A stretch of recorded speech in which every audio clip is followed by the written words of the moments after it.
wanted to explore the line that divided good women from women who were considered outside respectability or goodness. And inevitably, that line, especially in a patriarchal society like India, is to do with sexuality. And so I wanted to find, cinema verite, you meet real people, you live with them, you gain their trust, you hope that they'll allow you to film them and so on. So it's a really long, patient process. And I met these two dancers after 2 months of travel in these pretty seedy places. My parents were just having a flip out. But I met these two dancers who were quite unabashed, very funny, very bawdy, and unabashed about what they did and why they did it, you know.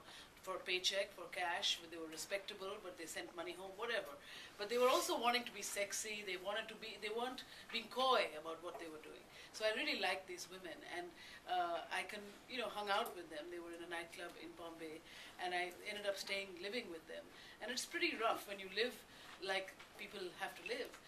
You get mistaken. I mean, I was often mistaken for a stripper, for instance. My parents, they just sort of struck me off the rolls for about 6 months while I was making this film.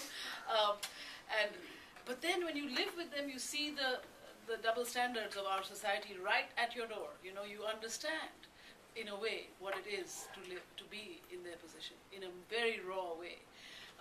Anyway, that's what I did, and then brought in my crew, which was a camera person and a sound recordist, both American.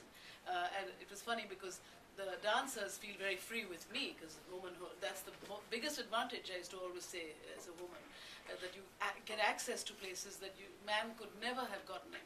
But then when I brought in my American friends to start recording, I would say, to the dancers, are you okay? Do you feel all right about this? And they would say, well, they are white boys, they're like eunuchs, they don't understand what we are doing, so it's okay.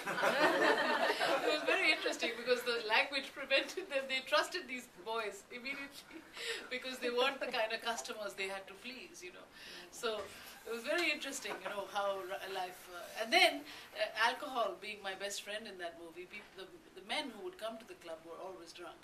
And one of the guys would offer himself to the camera, what do you want to talk to me? And then I slowly convinced him to let me go home with him and my crew as well.